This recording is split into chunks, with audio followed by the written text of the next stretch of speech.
Alhamdulillah, wassalatu wassalamu ala rasulillah. A'udhu billahi minash shaitanir rajim. Bismillahir rahmanir rahim. Assalamu alaikum wa rahmatullahi wa barakatuh. Welcome to another episode of EduBytes. In this episode, we'll be talking about becoming a response-able educator.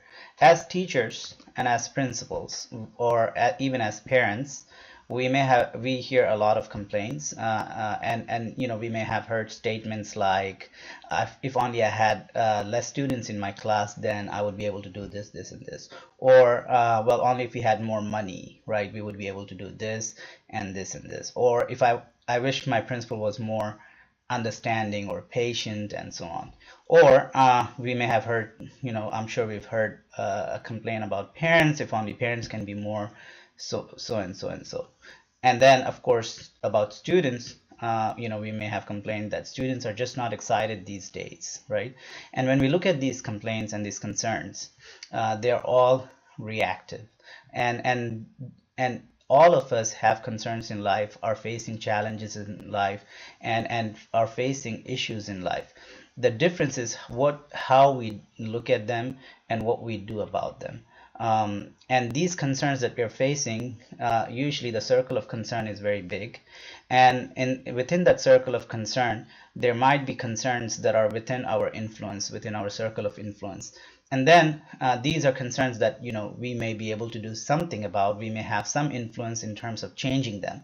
But then within that circle of influence, we have concerns. We may have concerns and issues and challenges that are actually within our circle of control. And these are things that we do have the power and the resources and the energy and the ability to change and do something about.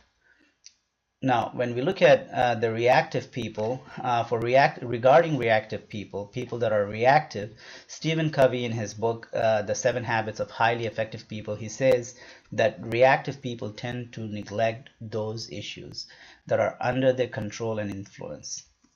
And then their focus is elsewhere, it's external, and their circle of influence actually shrinks. It becomes smaller. They become that much less effective.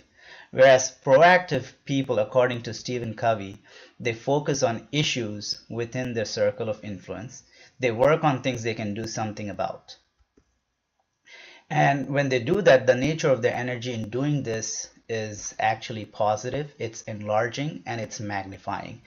In other words, they increase their circle of influence. They become that much more effective in actually doing something about the challenges and issues that they're facing in their life. So people that are reactive are externally focused, and their circle of influence actually shrinks. They become that much less effective. And people that are internally focused, their circle of influence actually expands and they become that much more effective. In other words, if we do not change direction, we may end up where we are heading. In other words, we have a tendency as humans to always point the finger at others, right? We sit in circles in our social gatherings. We are talking about the condition of the world, what's happening to the world, and what we can't do, and we can and the fact that we can't do anything about it, and we dwell over that, and we lament over it, and we complain. And we talk about this is what's happening, and the rise in violence, the rise in sexual promiscuity, and so on, and we are complaining. And most of the time our discussions are externally focused and really do not look at what we can do ourselves, the things that we can change. Always remember that when we are pointing a finger at others, when we are pointing a finger at other things, there are 3 fingers that are pointing right back at us, right? And so if we need to change our direction, because if we do not change direction, we may end up where we are heading. And by the way, this philosophy is very much a central, one of the major principles in the Quran.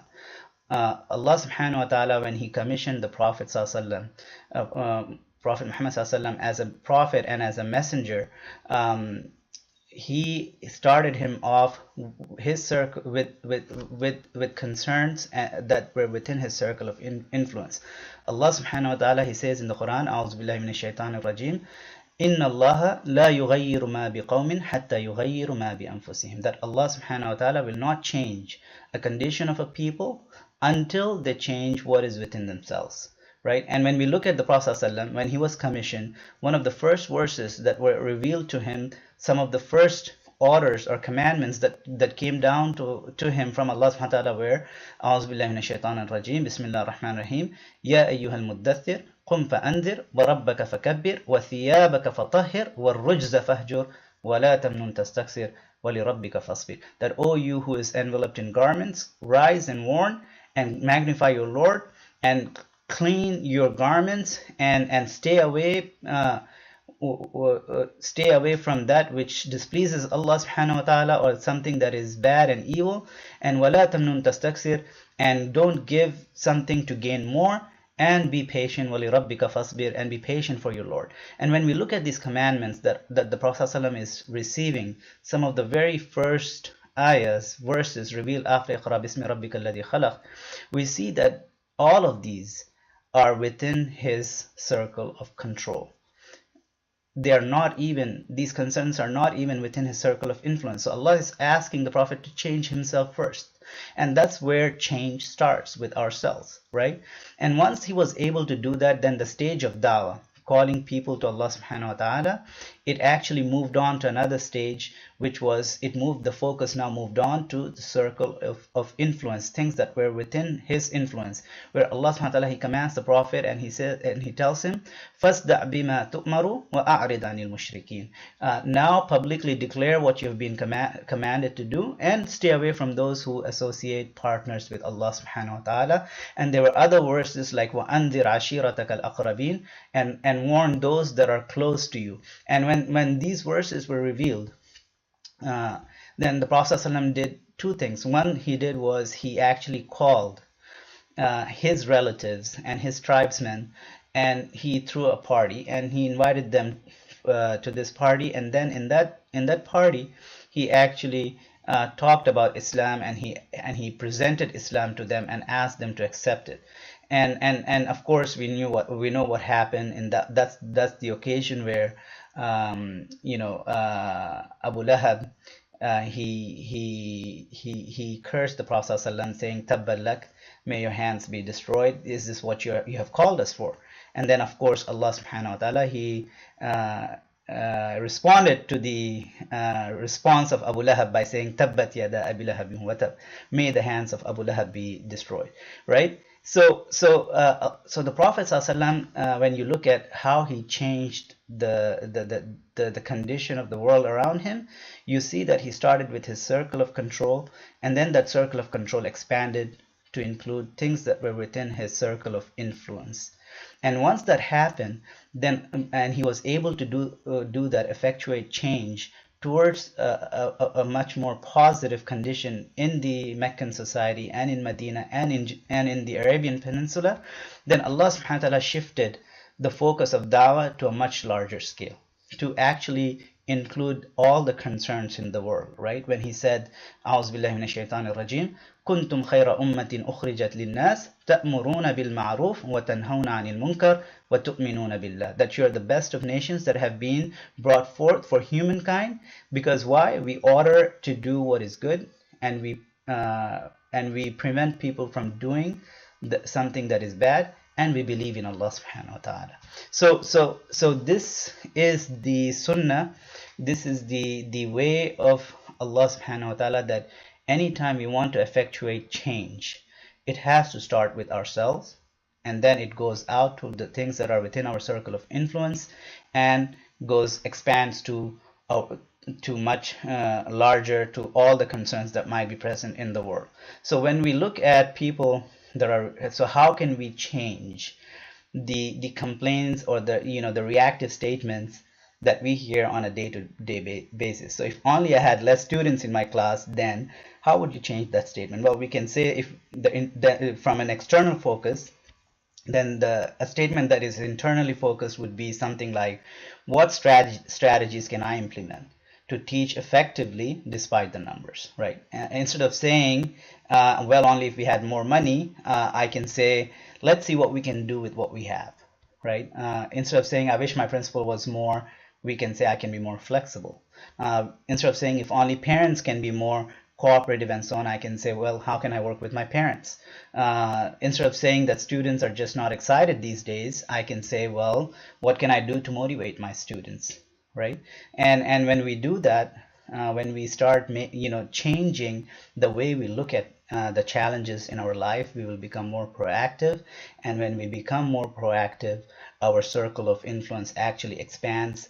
And when we expand our circle of influence as teachers, as principals, then we will become that much response able. We will be able to respond to the situations and conditions around us.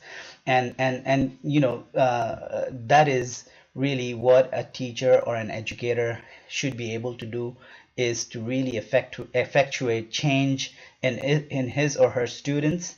And when we change a child, we are actually changing our future, because that's who our children are. Our children are our future. So and that might be too much to ask of educators, that might be too much to ask of teachers and principals, but that is really the true calling of a teacher or of a principal, of educators, is to change ourselves, and by doing that, to change the conditions around us.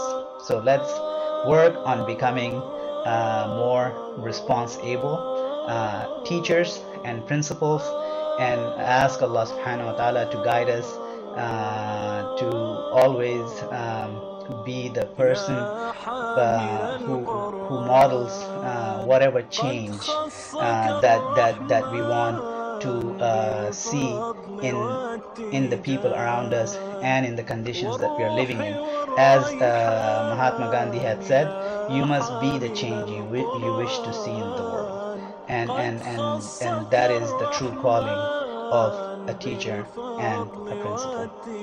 Jazakumullah khair for watching this presentation, and may Allah subhanahu wa ta'ala bless you and me and all of us.